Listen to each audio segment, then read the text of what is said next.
on this computer. Okay, we got it. Yeah, hello, and Yep. welcome to Making Sense of It.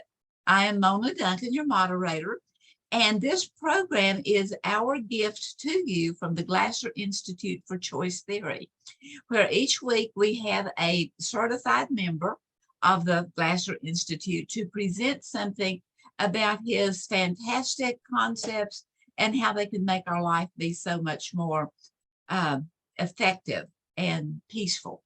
Our speaker for today is senior faculty Shearon Bogdonavich. Hello, Shearon. Good morning, Mona. How are things with you and yours? Well, as I say, I had a little bit of a hitch this morning in my get along, but it's a perfect illustration of our subject. We're talking about external control, yes, this morning? Yes. Yeah. And external control is probably the foundation of choice theory. At the very bottom, when everybody thinks about it, we come to that conclusion that one of our major difficulties in life is to figure out what we can control and what we can't. And as a young woman, I remember thinking that I could control a whole lot more than I actually can. So Dr. Glasser approached this by suggesting that most of us have an idea of being able to be effective in our environment and of changing other people's behavior.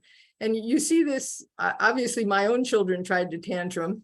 And I remember saying to my younger one, you know, you're going to be very embarrassed if you continue to behave like this in this grocery store, you know, because he was crying and complaining and whining and basically imitating the behavior he saw other children use to try and control me to buy something or whatever the issue was. So we start with this, testing this control very early on.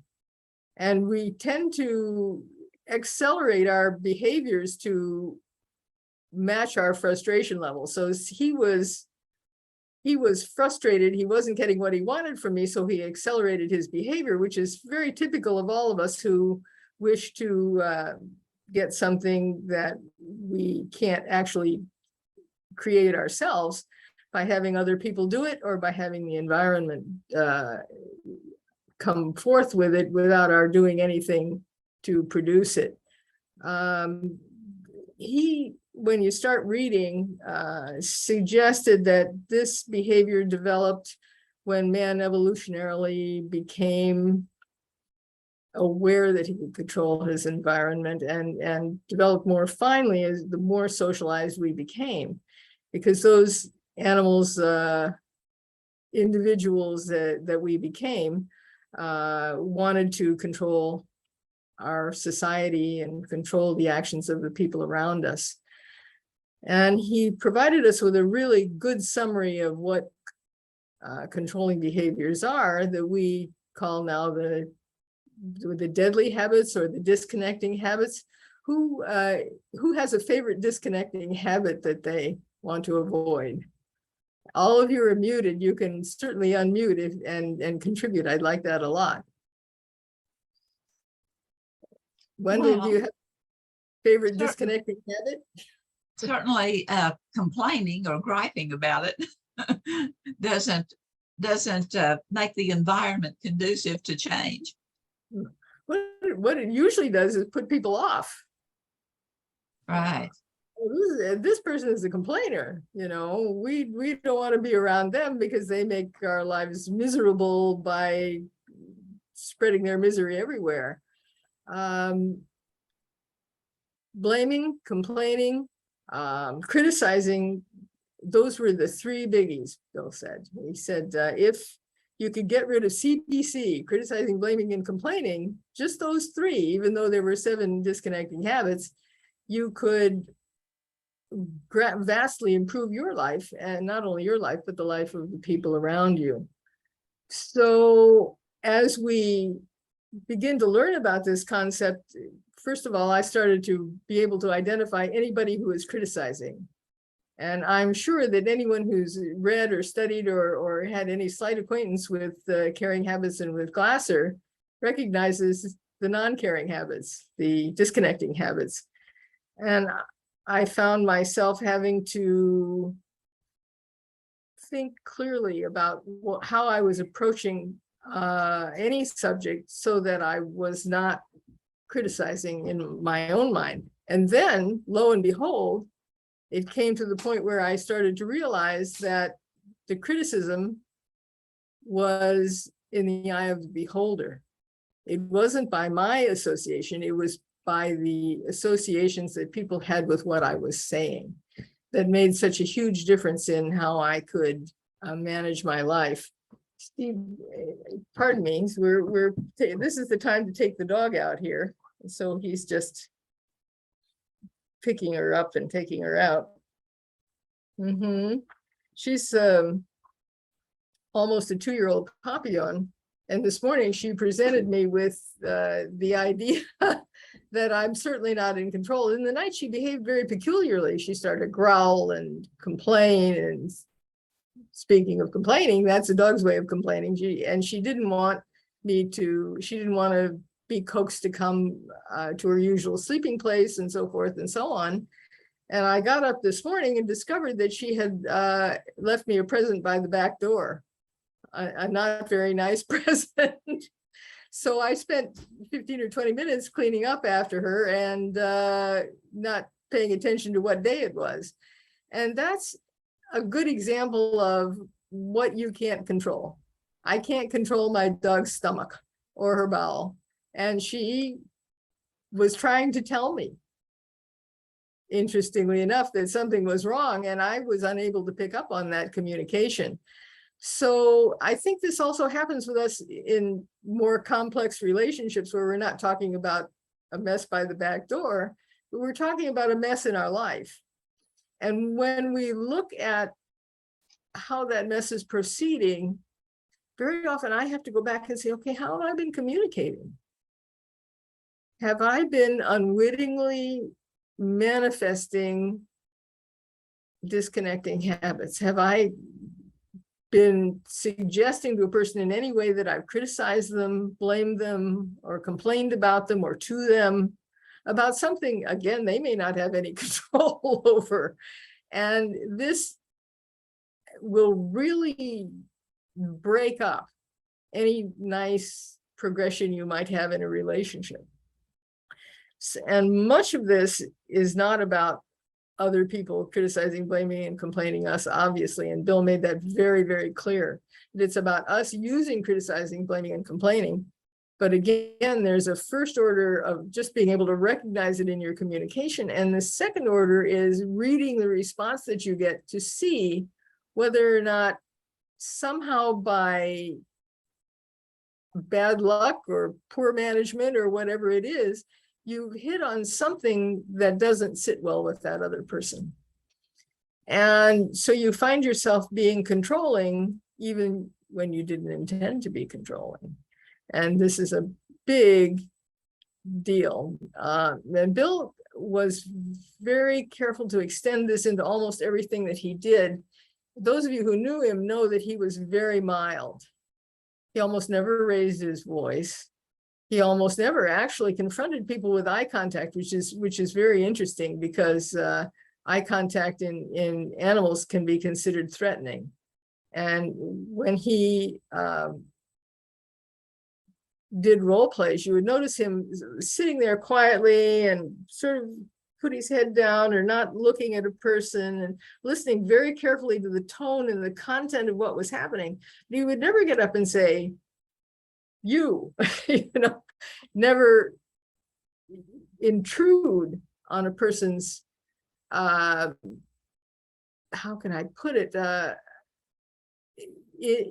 world peace. He would never get in and suggest that they needed to change significantly from what they were doing.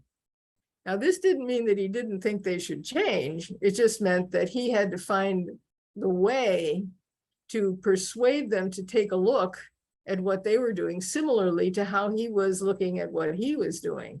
And what went on then was a lot of very quiet, mild, soothing, non-confrontational communication until the person trusted, again, bringing over to the caring habits side what he was doing, and was able to look at what they were doing for themselves in his presence. And this was so striking about him, so unusual in anyone that you meet, that people were always kind of surprised that this kind of small, very unassuming little man was ultimately, paradoxically, so powerful. And this was his reason, because he avoided external control himself at all times. And he worked and he would keep saying, well, I keep learning choice theory. And I think much of it had to do with how he was acting in the environment and what feedback he was receiving. I was writing a little thing for the newsletter. I don't know if any of you get my little William Glasser newsletter. But this week, and Mona, of course, was my very willing victim this time. She was so generous about how she shared her life story and about her life's work. And I noticed, Mona, that you like to use humor and kind of coincidence and maybe a little bit of language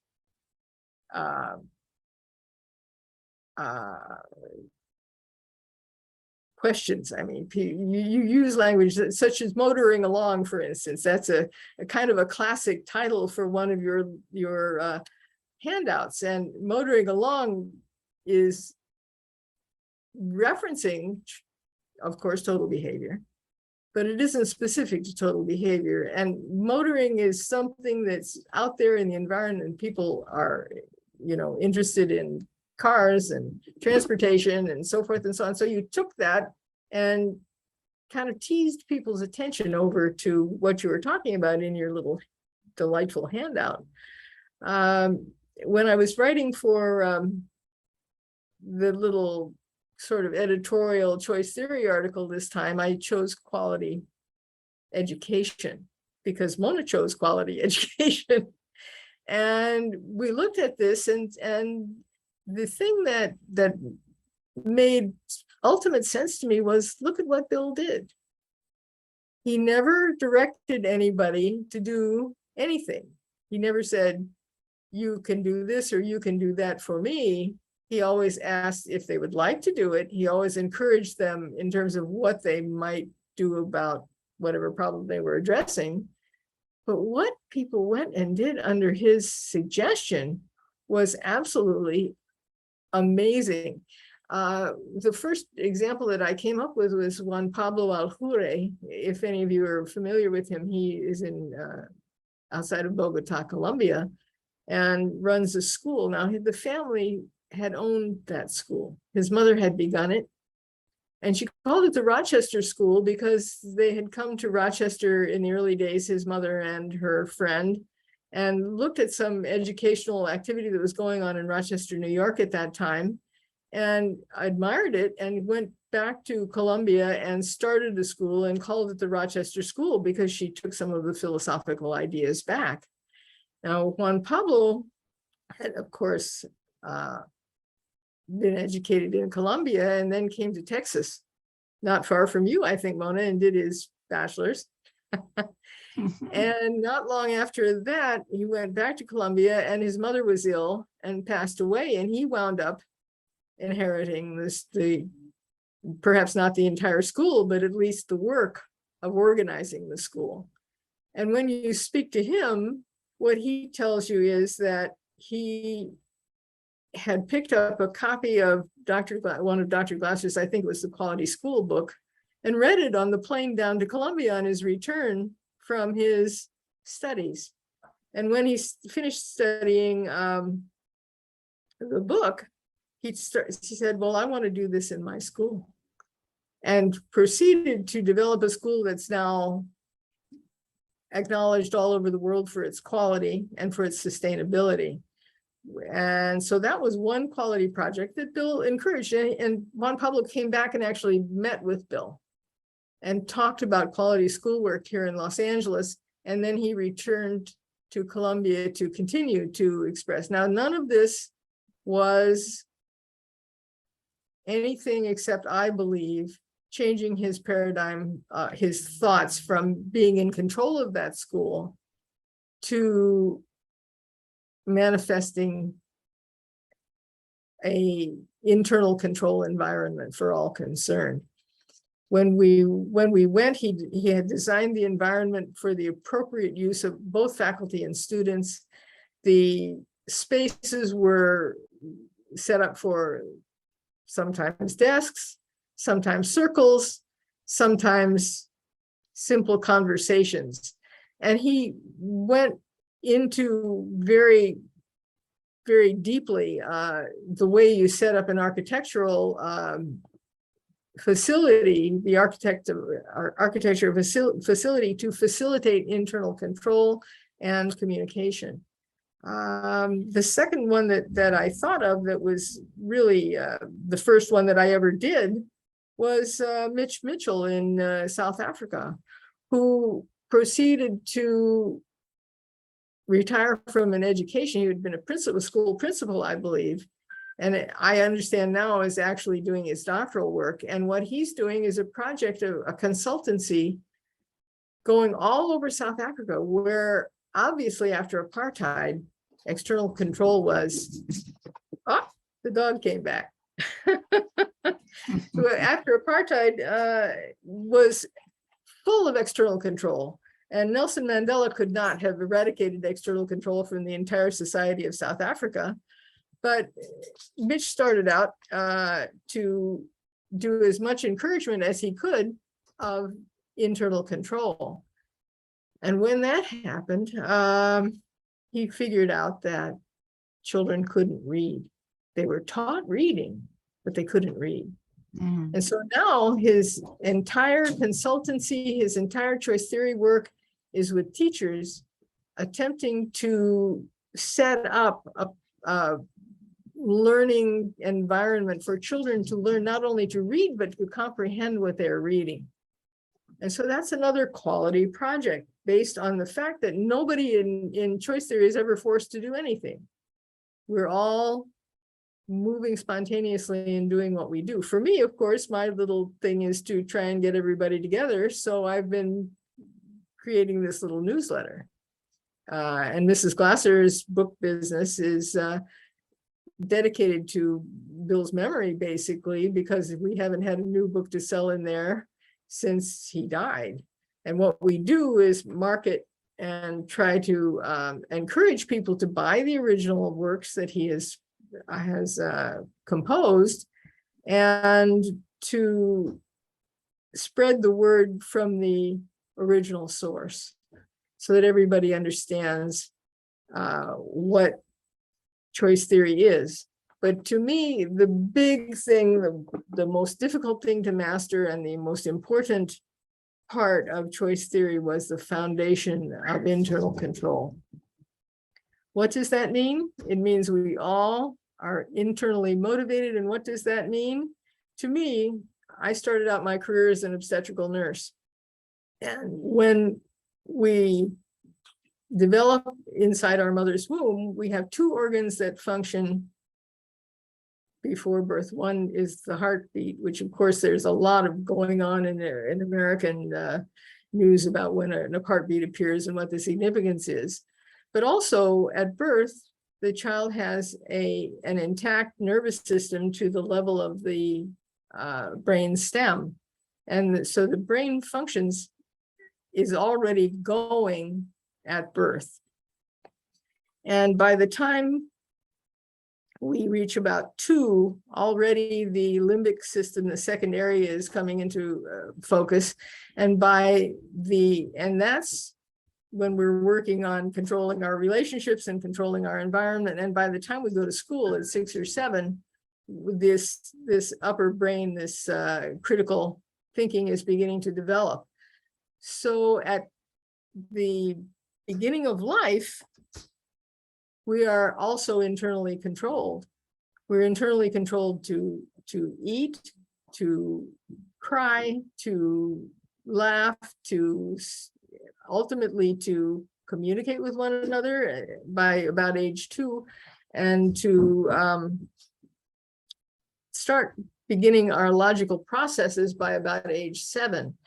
So it's a fundamental issue entirely, our complete lives, and we have to realize the difference that external control really brings to us. If we are not carefully guided to realize that we cannot control others and we can only control ourselves, by the time we're 7, we're already pretty well hitched into external control. And I think it's well for any of us to recognize that that difficulty, and that we can't assume that anyone we meet who's a stranger understands that they cannot have a happy life if they continue to attempt to control others and raise the animosity of others in their everyday interactions. So Mona, that's kind of a survey of where the thought of external control brings me. And I'd love to interact with some people about what they think about this whole entire thing.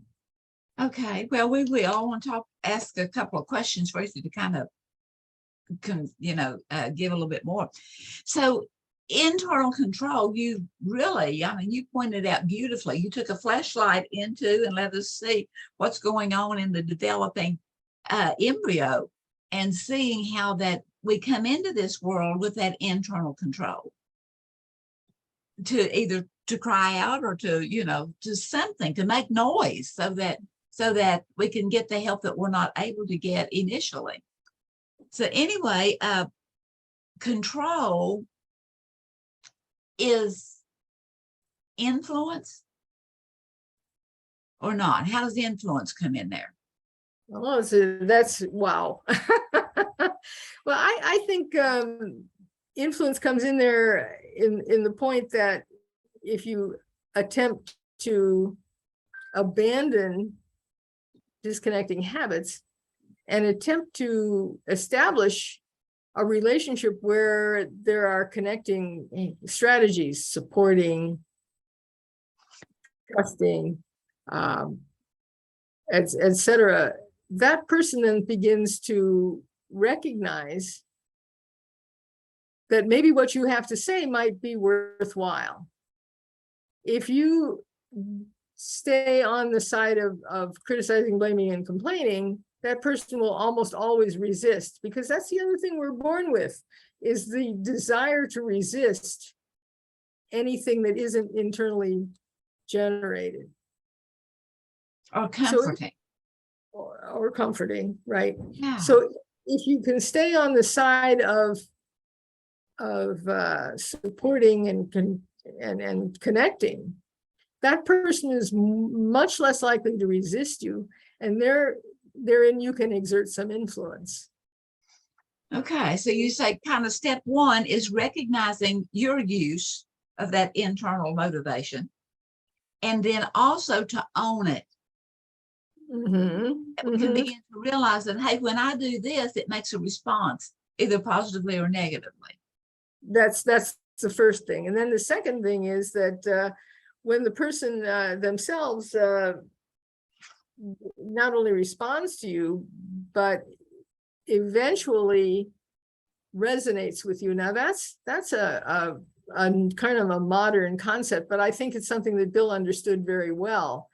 The negative response is actually not coordinating the communication.